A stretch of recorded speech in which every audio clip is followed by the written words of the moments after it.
Louvado seja nosso Senhor Jesus Cristo.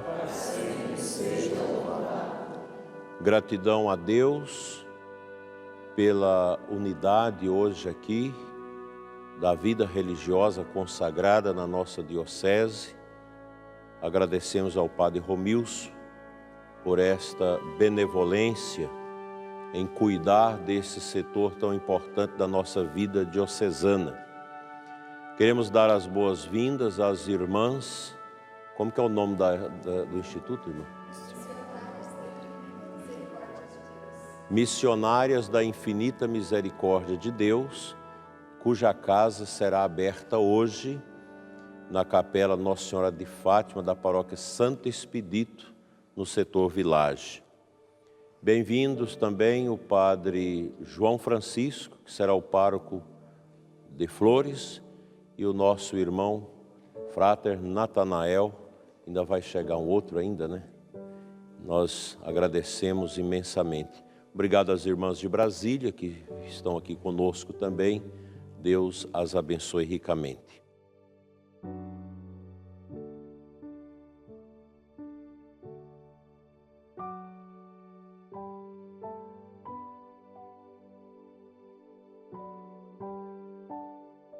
Eis que virá o Senhor onipotente, iluminar os nossos olhos. Aleluia.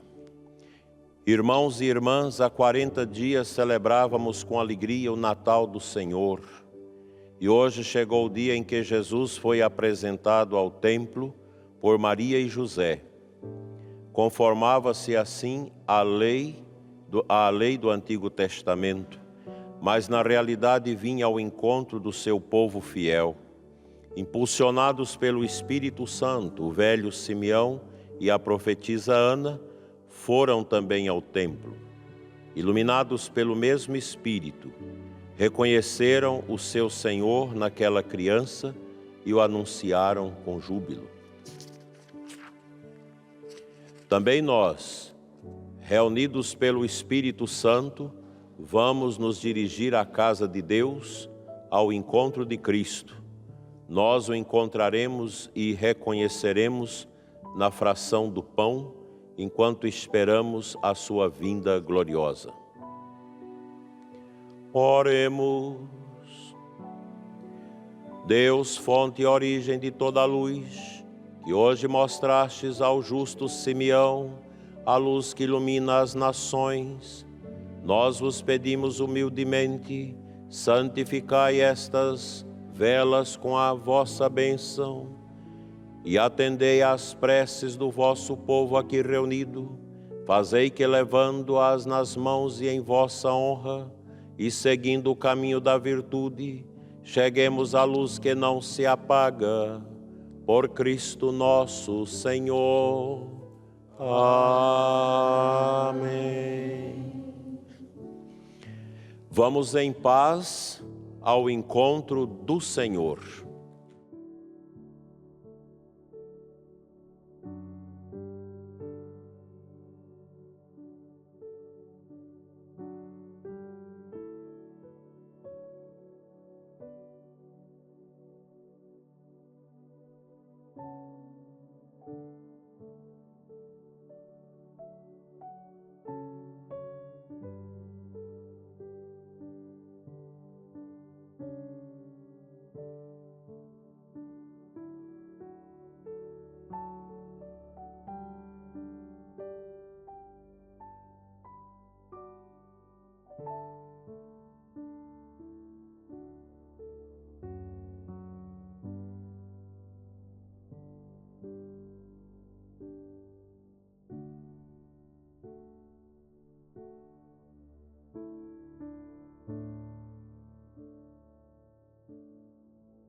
entrar.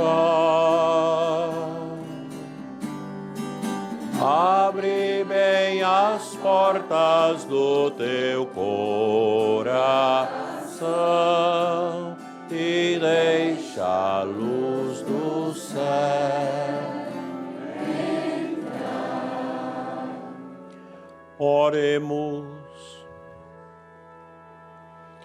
Deus eterno e todo-poderoso, ouvi as nossas súplicas, assim como o vosso Filho único, revestido de nossa humanidade, foi hoje apresentado no templo.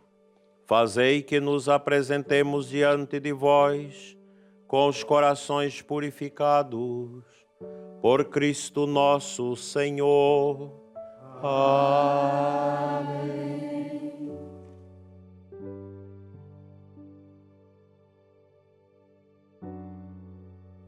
Amados sacerdotes, religiosos e religiosas, uma saudação especial ao nosso querido pároco, Padre Romilson, pároco aqui da Paróquia de Cristo Rei, responsável para criar a unidade na comunidade dos consagrados da nossa diocese. Queridas irmãs também que vieram de Brasília para nos visitar. Grande é a nossa alegria poder celebrar a festa da apresentação do Senhor com as pessoas consagradas atuantes na nossa Diocese de Formosa. Oportunidade para externar nossa gratidão pela vida e entrega de cada um de vós a Cristo sem reserva, bem como ao próximo, sobremaneira os mais necessitados, imagens do próprio Senhor. O saudoso Papa Bento XVI nos deixou primorosas reflexões sobre a liturgia de hoje e seu significado para a vida dos que se entregam na consagração total à observância dos conselhos evangélicos, a saber, a pobreza, a obediência e a castidade. Na sua narração da infância de Jesus, São Lucas ressalta o modo como Maria e José eram fiéis à lei do Senhor. Cumprem com profunda devoção tudo aquilo que é prescrito depois do parto de um primogênito varão. Trata-se das prescrições muito antigas. Uma diz respeito à mãe, a outra ao menino recém-nascido. Para a mulher é prescrito que durante 40 dias se abstenha das práticas rituais e que depois ofereça um sacrifício dúplice, um cordeiro em holocausto e uma rola ou um pombo pelo pecado. Mas se a mulher é pobre, pode oferecer 2 rolas ou 2 pombinhos. São Lucas esclarece que Maria e José ofereceram o sacrifício dos pobres, para evidenciar que Jesus nasceu numa família de pessoas simples, humildes, mas muito fiéis. Uma família pertencente àqueles pobres de Israel que formam o verdadeiro povo de Deus, que na língua hebraica é chamado de anauins. Para o primogênito varão, que segundo a lei de Moisés é propriedade de Deus, prescrevia-se, ao contrário, o resgate, estabelecido na oferta de 5 ciclos, a serem pagos a um sacerdote em qualquer lugar. Isso em memória perene do que, na época do Êxodo, Deus salvou os primogênitos dos judeus. Muito importante esta visão da palavra de Deus, essa exegese que se fundamenta nos padres da igreja, que extrai da Sagrada Escritura aquilo que a Bíblia quer dizer para nós. Porque muitas vezes nós queremos estudar a Bíblia com o nosso olhar humano, dizendo que a Bíblia é a partir de nós. Essa é uma exegese bifurcada, errada, que não funciona. Essa é a exegese que eu fiz no seminário.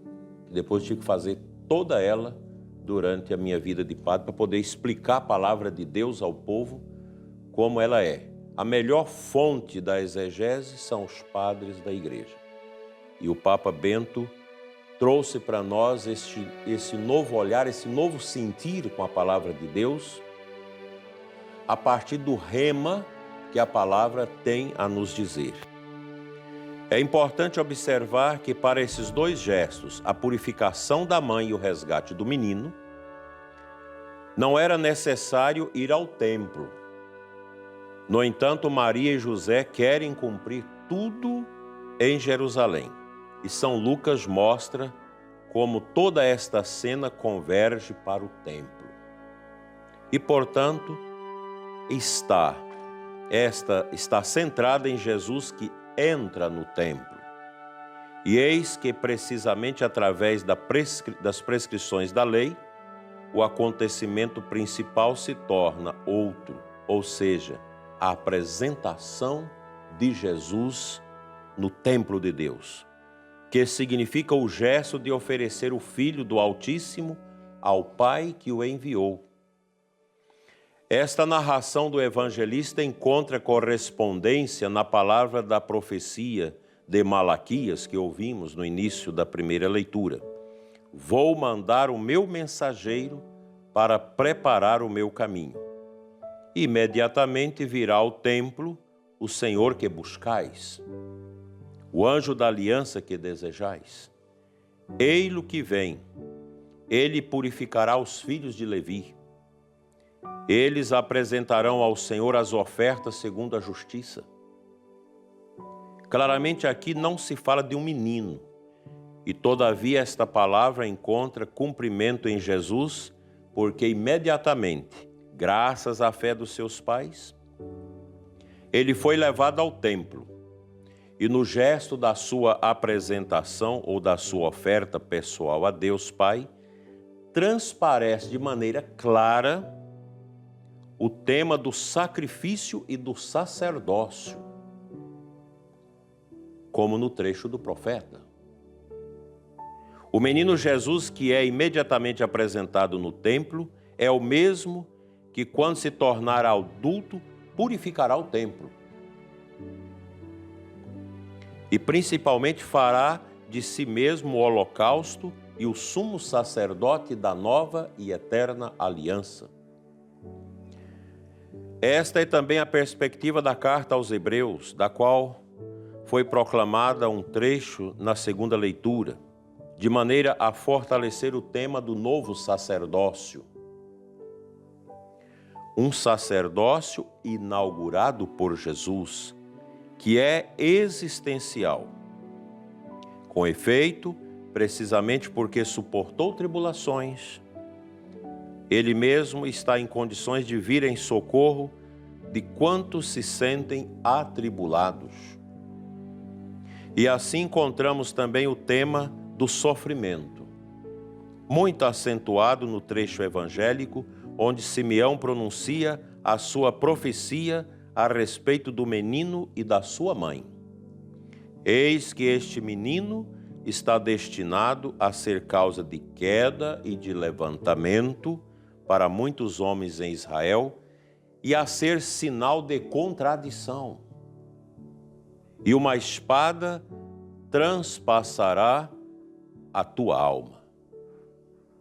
Isso é tão forte, tão bonito, tão profundo na espiritualidade, na teologia, que o nosso povo acolhe isso com tanto fervor e piedade, que nas procissões da Semana Santa, o destaque de Nossa Senhora das Dores é fundamental, porque nela, na dor dela, homens e mulheres se encontram.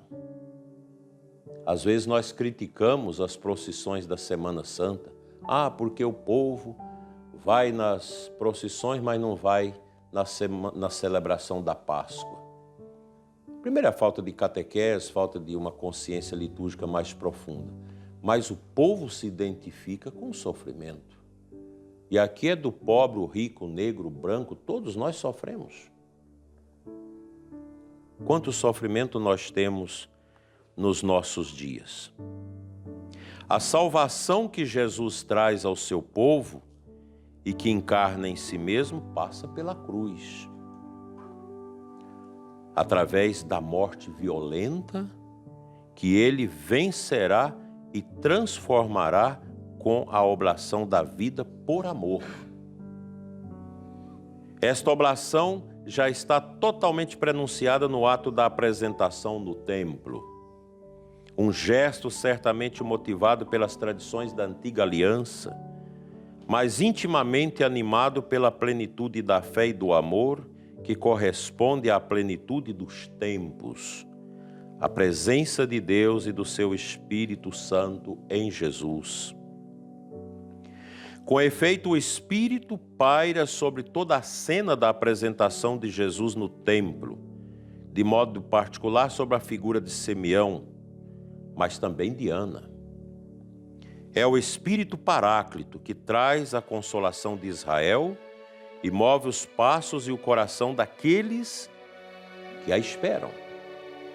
É o Espírito que sugere as palavras proféticas de Simeão e Ana, palavras de bênçãos, de louvor a Deus, de fé no seu consagrado e de ação de graças, porque finalmente os nossos olhos podem ver e os nossos braços estreitar a sua salvação. Como nós já meditamos com o Padre Romilson na meditação muito profunda que tivemos nesta manhã, com as palavras do Papa Francisco. Luz para iluminar as nações e para a glória do vosso povo de Israel. A gente reza isso nas completas, todos os dias à noite. Assim, Simeão define o Messias do Senhor no final do seu cântico de bênção. O tema da luz, que ressoa no primeiro e no segundo canto do servo do Senhor, no Deuteronômio de Isaías, está fortemente presente nessa liturgia. Hoje lembramos a vida consagrada, este sinal específico da tradição litúrgica desta festa. É muito expressivo. Manifesta a beleza e o valor da vida consagrada como reflexo da luz de Cristo, um sinal que evoca a entrada de Maria no templo.